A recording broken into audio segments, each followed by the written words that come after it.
الزمالك يعلن رسميا عن صفقة القرن أو التعاقد رسميا مع عبد الله السعيد، لاعب النادي الأهلي السابق ولاعب فريق بيراميدز الحالي.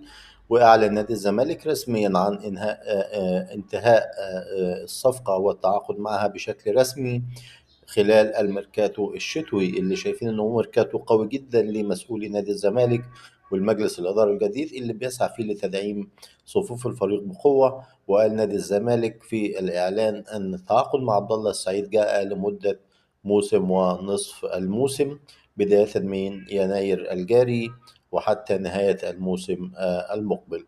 عبد الله السعيد واحد من أبرز اللاعبين وأهم اللاعبين في العشر سنوات الأخيرة في كرة القدم المصرية، ولعيب لديه خبرات كبيرة وإمكانيات رائعة جدا على المستوى الفني والفردي. تحياتي، لا تنسوا دعمنا باللايك والشير،